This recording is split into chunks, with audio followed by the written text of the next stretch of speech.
오늘 말씀의 제목이 하나님은 왜 여리고성을 돌라고 하실까라는 제목입니다.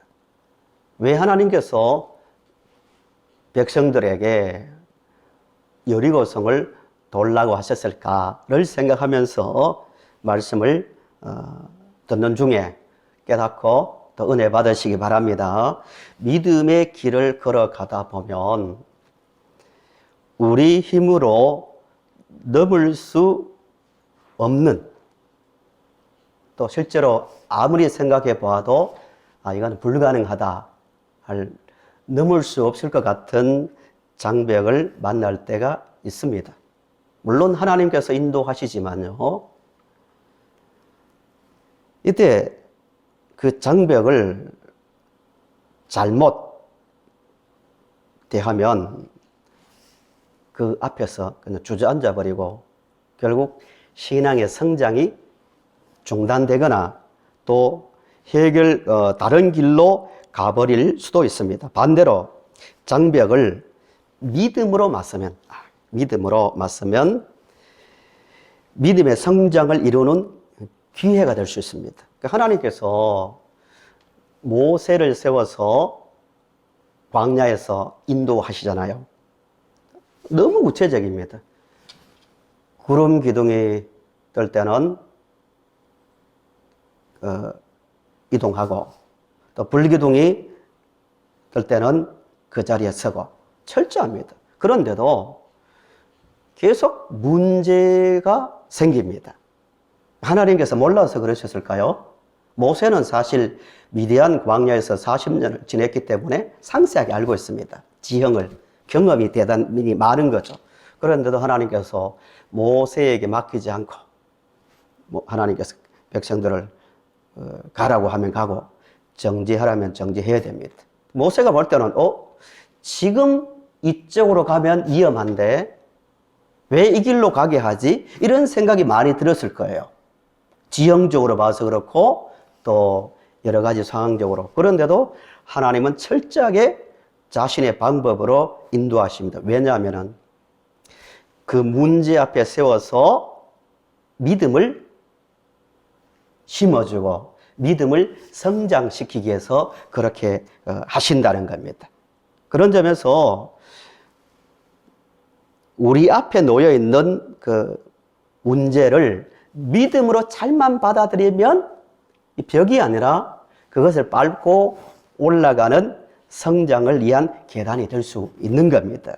읽으신 말씀을 보시면 하나님께서 백성들을 약속의 땅, 가나안 땅으로 인도하여 막 들어왔어요. 요단강을 건너서 들어왔는데 첫 번째 만나는 장벽이 여리고입니다.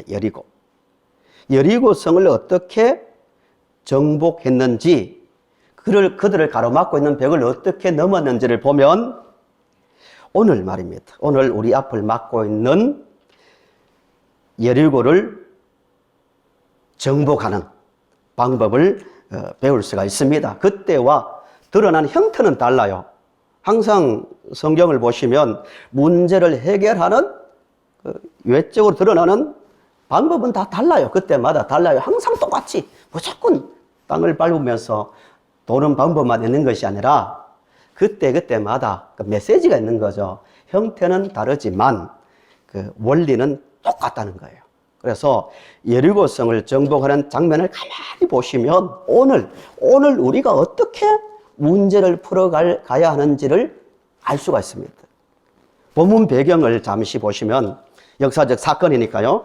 배경을 잘 이해하셔야 말씀을 바로 이해할 수 있습니다. 40년 동안 말씀드린 대로 하나님께서 모세를 세워서 이제 가나안, 목적지인 가나안 눈앞까지 왔습니다. 요단강 하나를 두고 앞에 보시면 요단강을 남북으로 가로는 요단강 하나를 두고 건너기 전 오른쪽은 모압 평지입니다. 그리고 강만 건너면 가나안 땅입니다. 그런데 하나님께서 지도자 모세에게 말씀하시기를 너는 가나안 땅을 눈으로 보기는 보지만 넌 들어갈 수 없다 하고 그 말씀대로 모세가 가나안 땅만 쳐다보고 요단강을 건너지 못하고 죽습니다. 신명기 34장 4절에서 7절이 그 말씀입니다. 여호수아를 시작하는 사건이 모세의 죽음입니다. 여호와께서 그에게 이르시되, 신명기 34장 4절에서 7절, 이는 내가 아브라함과 이삭과 야곱에게 맹세하여 그의 후손에게 주리라 한 땅이라 내가 내 눈으로 보게 하였거니와 너는 그리로 건너가지 못하리라 하며, 이에 여호와의 종 모세가 여호와의 말씀대로 모압 땅에서 죽어 벳부올 맞은편 모압 땅에 있는 골짜기에 장사되었고 오늘까지 그의 묻힌 곳을 아는 자가 없느니라. 모세가 죽을 때에 나이 120세였으나 그의 눈이 흐리지 아니하였고 기력이 쇠하지 아니하였더라 라고 말합니다. 왜 모세의 죽음에 대해서 상세하게 이렇게 기록하고 있을까요?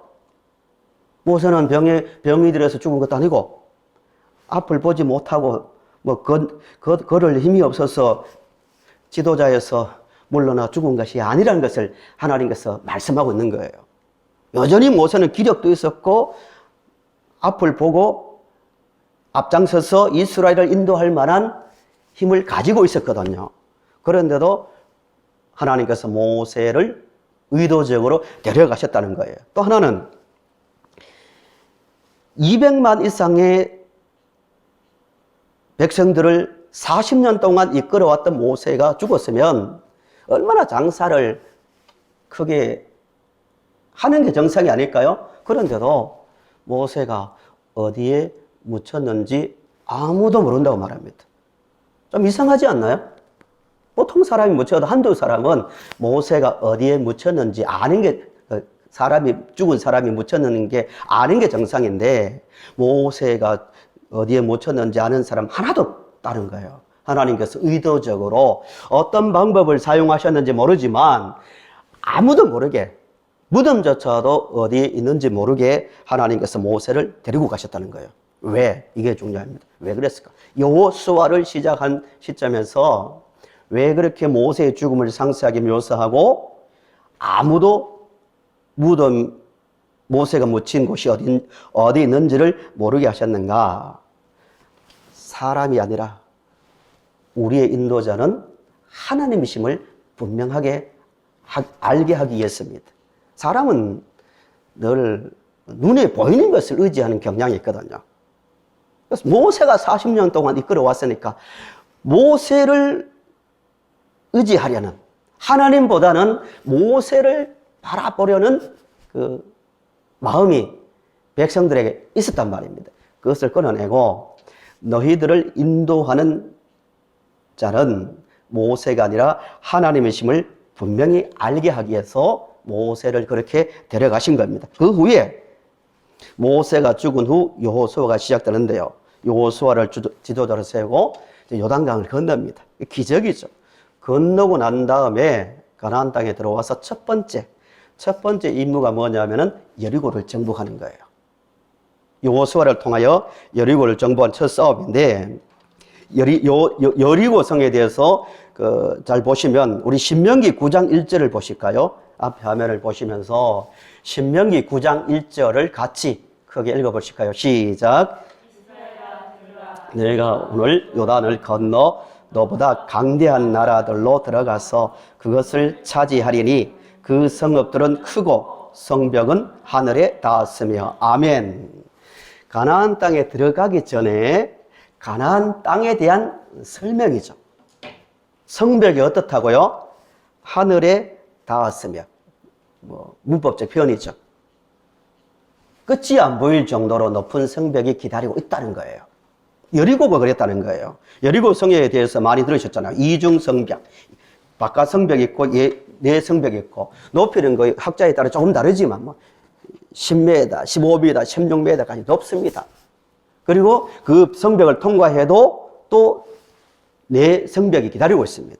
한마디로 정복하기 불가능한 장벽입니다. 그 앞에 하나님께서 이스라엘 백성들을 세우셨습니다. 어떻게 이 땅을, 이 성벽을 정복할까? 이 원리를 잘 보셔야 됩니다. 오늘 우리가 살아가는데도요, 많은 장벽이 있을 거예요. 사람과의 관계 속에서 오는 장벽. 또 살아가는 세계사적 이 흐름 속에서 오는 우리의 장벽. 크고 작은 많은 벽이 있을 것인데 이 벽을 어떻게 돌파하는가? 감사한 것은 너희들 알아서 돌파해. 이게 아니라 답을 주고 있습니다. 내가 너희들에게 주었다. 이렇게만 하라라고 구체적인 답이 있습니다. 문제가 아무리 어려워도 답안지를 손에 들고 있으면 문제가 될 거 없잖아요. 물론 답안지를 손에 들고도 문제를 틀린 사람들이 있긴 있지만요. 답을 가지고 있거든요. 확신이 있어야 돼요. 이건 안 돼. 뭐 성경은 이렇게 말하지만 현실에 이게 대입해 보면 답이 안 나와. 이건 불신앙입니다. 어떤 형태의 문제든지 분명히 이렇게만 하면 틀림없이 문제는 해결되고 또 문제를 극복할 수 있다는 확신이 있어야 됩니다. 하나님께서 답을 주신 게 6장 1절부터 7절이거든요. 6장 1절부터 7절 딱 요약하면 이런 내용입니다. 아주 구체적입니다. 1절부터 7절 보시면 여리고 정복을 위해 여리고성을 돌아라. 이 첫 번째입니다. 그렇죠? 백성들과 함께 여리고성을 돌아라. 두 번째는 6일 동안은 하루에 한 바퀴. 그리고 마지막 날은 7바퀴를 돌아라. 행군 순서도 정해 주시죠. 나팔던 사람, 무정한 군인. 그 핵심은 이거예요. 법궤가 앞에서 갑니다. 이 방법을 다 주셨어요. 이 방법이, 이 답이 어떤 뜻을 담고 있는지를 조금 더 구체적으로 풀어보겠습니다. 이 두 가지를 생각하셔야 됩니다. 평생의 문제예요. 평생 우리는 이 답을 가지고 우리의 현실과 맞서 싸울 거예요. 이렇게 사느냐, 살지 않느냐에 따라서 내 신앙이 계속 전진하느냐, 아니면 계속 그 자리에 쳇바퀴 돌다가 엉뚱한 길로 가버리는가, 결정 나는 겁니다. 첫째 문제가 성을 도는데 그냥 돌라고 하나님께서 말씀하지 않고 순서를 정해 주셨죠. 방금 말씀드린 대로 그 핵심이 그거예요. 그 법궤를 하나님의 백성들이 걸어가는데 앞에서 갈 수 있도록 법궤를 가지고 돌라라고 말씀하고 있습니다. 법궤가 뭐냐 하면은 성경에는 법궤가 여러 이름으로 나오죠. 법궤의 다른 이름이 뭐가 있습니까? 언약궤, 증거궤, 하나님의 궤. 상자죠, 상자. 앞에 그림에 있는 대로요. 이게 법궤예요. 고리가 있고 뚜껑을 속죄소라 하고 위에는 그릇, 상징, 의미가 담겨 있습니다. 이 자체가 뭐 신령한 것도 아니고 하나님 자체가 아니지만 하나님께서 믿음이 약한 하나님의 백성들에게 눈에 보이는 이 상자를 통해서 살아 계신 하나님을 기억하고 하나님이 현재 함께하고 계심을 믿게 하기 위해서 도움의 장치로서 이 상자를 주신 겁니다. 이해하시겠죠? 이게 잘못되면 이게 우리가 말하는 부적이나 이상한 이 자체, 물건 자체를 신성시할 수 있는 거예요. 그걸 가지고 우상이라 합니다. 오늘 오후에 십계명에 대해서 공부를 할 건데요. 둘째 계명과 관련된 거예요. 하나님을 섬기는 방법이 둘째 계명이고 첫째는 하나님 자체를 바르게 섬기는 거예요. 믿음이 잘못되면요, 분명히 하나님의 백성들은 끊임없이 하나님의 이름은 불러요. 여호와, 뭐 애굽에서 인도하여 낸 신이다 하면서 하는데 인격자 하나님, 우리와 함께 동행하시는 하나님이 아니고 이런 이 자체, 종교 의식화 되어버리는 거죠. 이 자체를 신성시하는 거예요. 어떤 데는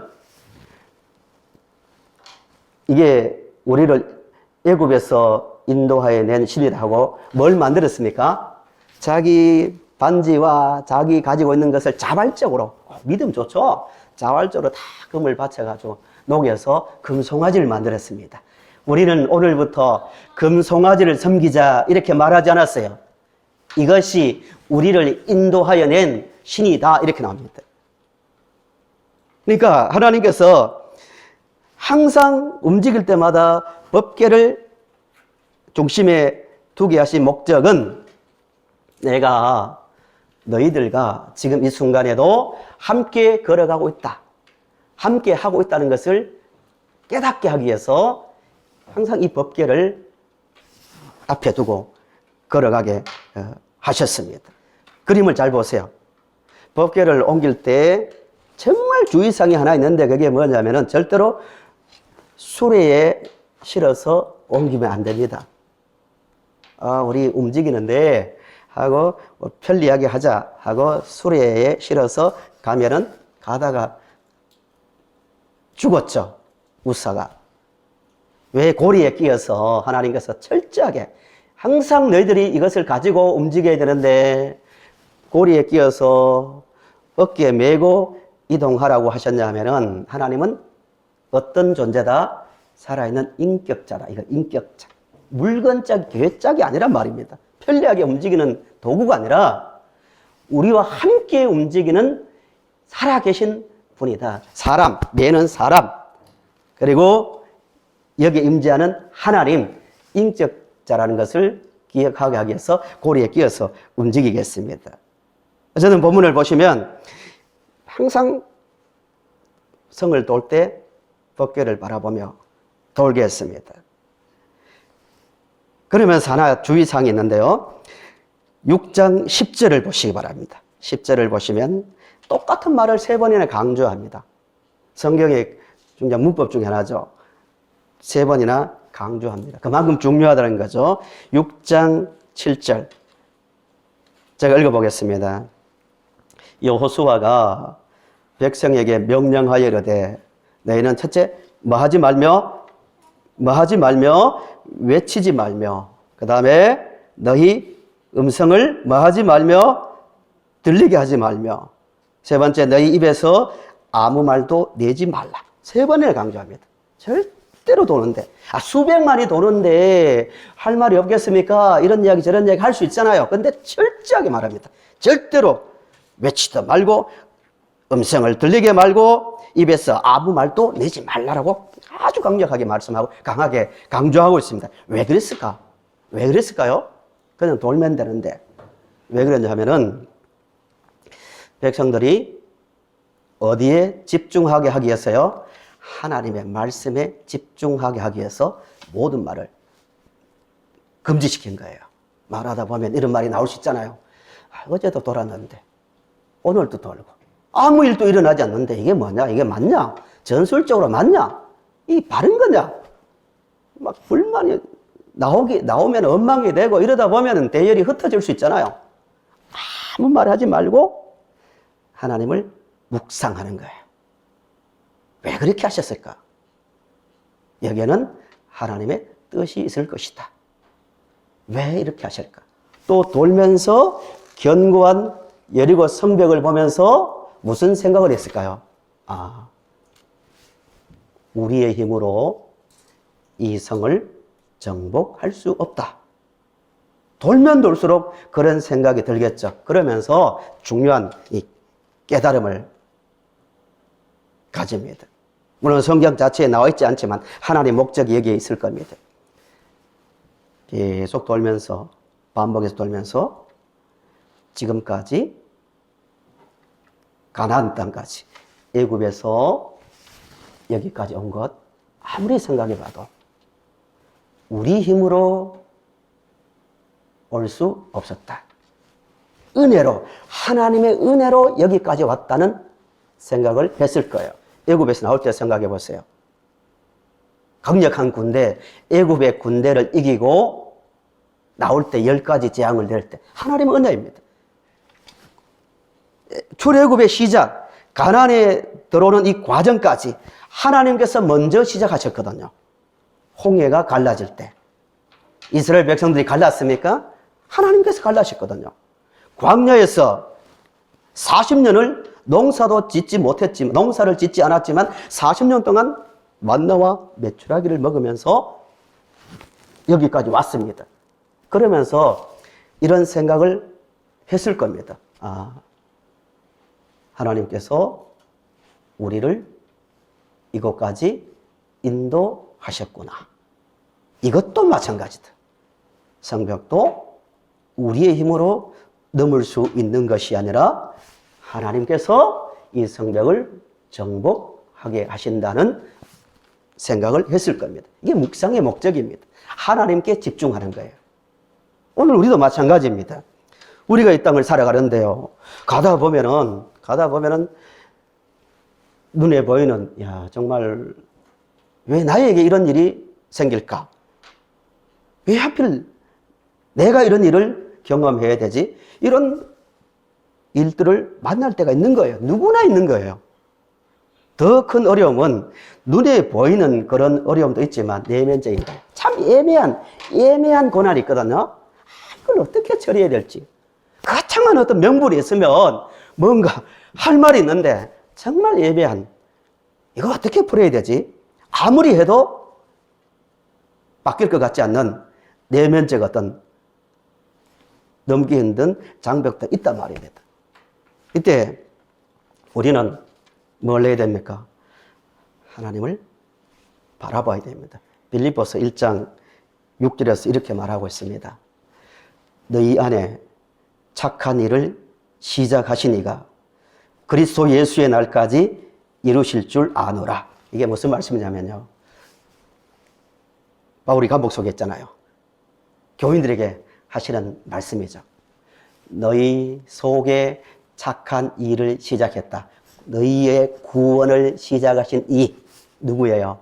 하나님입니다. 성도 여러분, 당신들 어떻게 구원받았습니까? 하나님께서 당신들의 구원을 시작했습니다.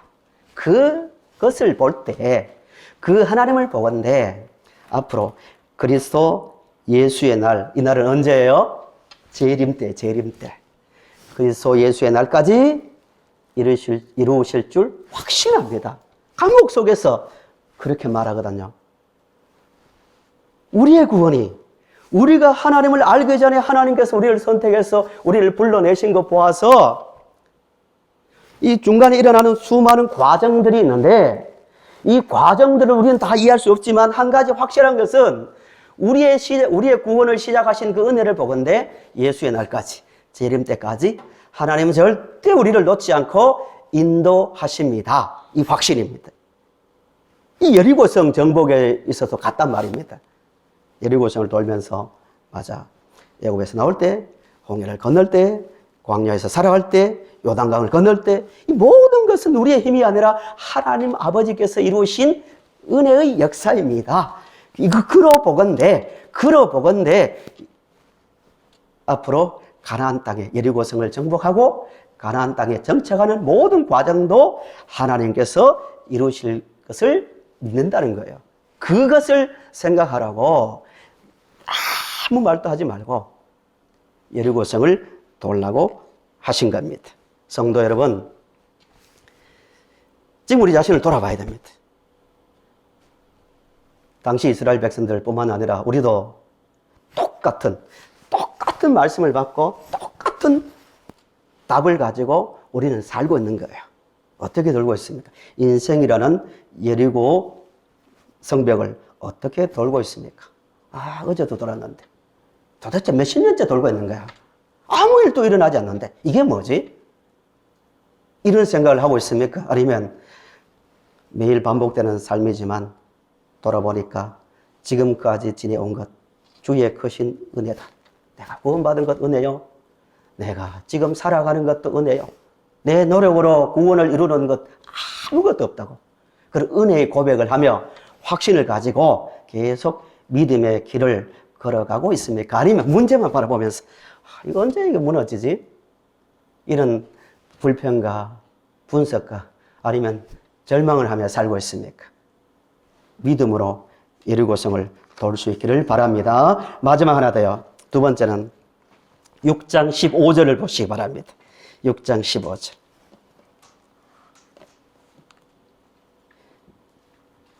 일곱째 날 새벽에 그들이 일찍 일어나서 어떤 방식으로 돌았다고요?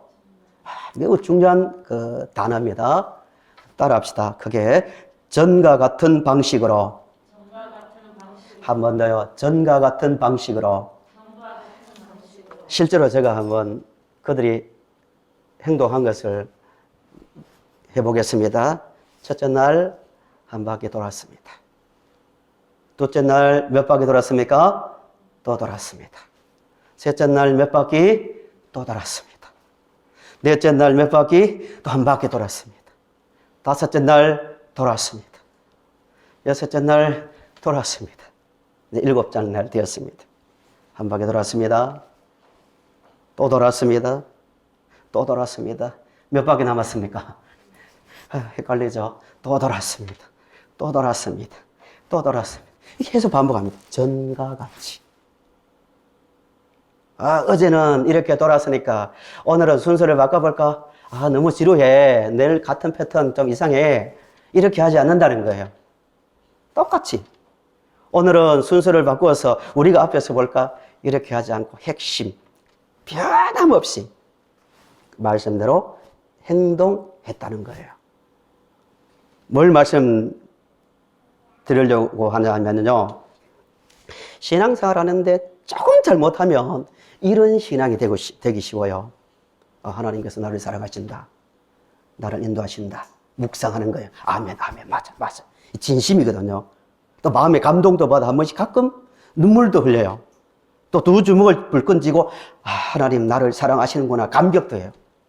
이걸로 끝나버리면 그냥 생각 속에 있는 하나님, 감정의 하나님밖에 못 되는 거예요. 실제로 행동하는 거예요.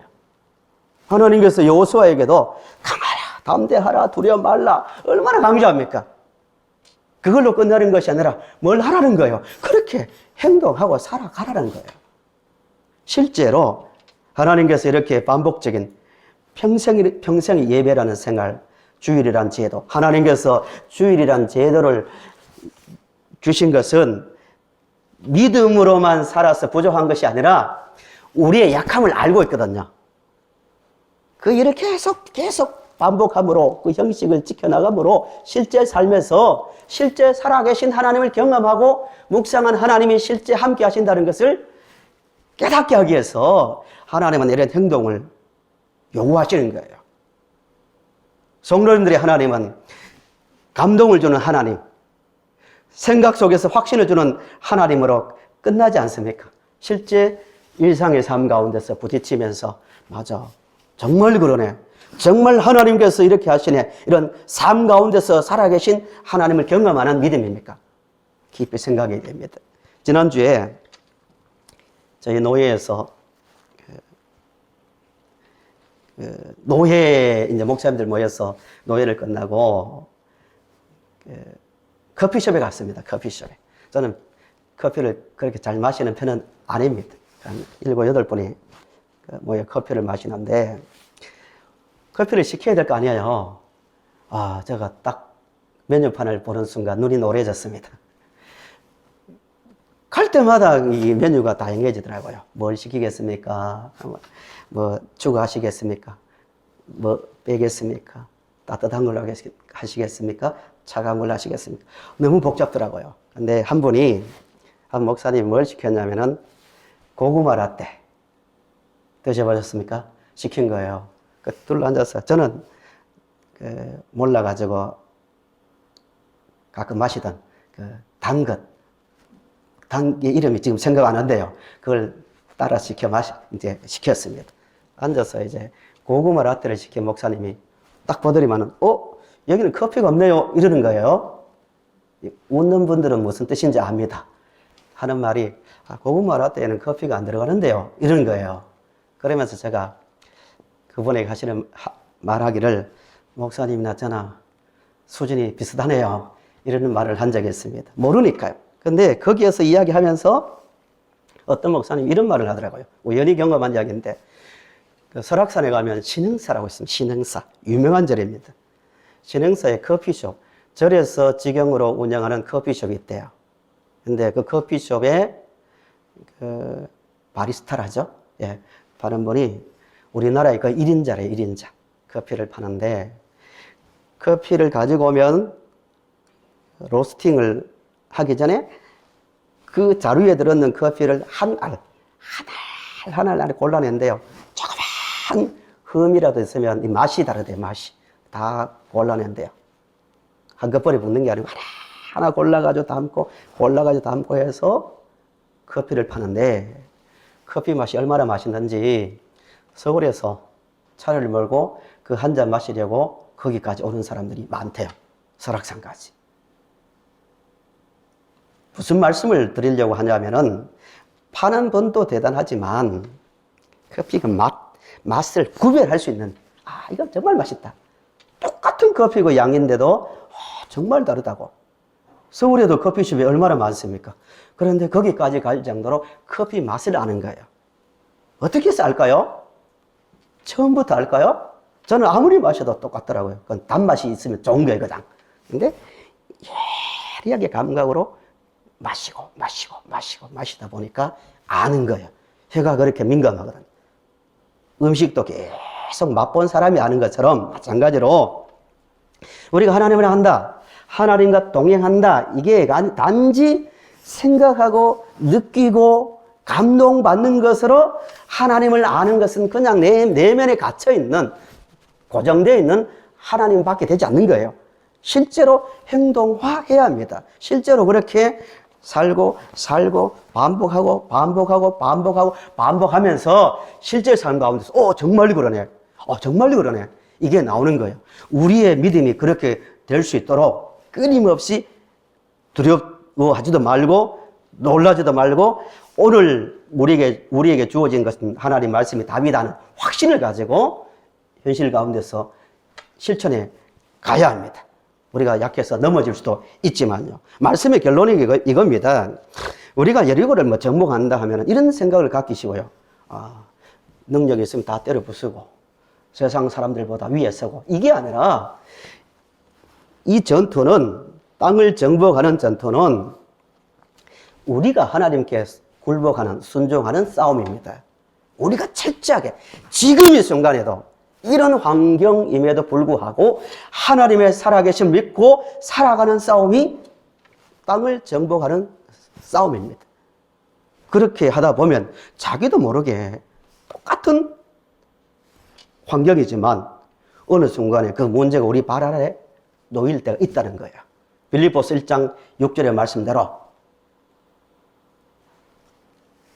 확신, 우리에게 구원을 시작하시니까 재림 그리스도의 날까지 이루실 줄 믿는다. 감옥 속에서 그 확신이 나오잖아요.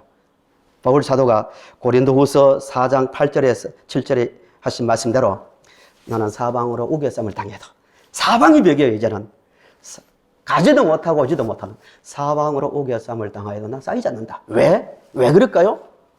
하나님과 함께 하니까요. 이 확신을 가지고요, 이 확신이 실제 삶 가운데서 매일 반복하는 삶을 통하여 경험되어져서 오히려 그 장벽이 내 신앙의 성장을 이루어가는 기회가 될 수 있기를 간절히 바랍니다.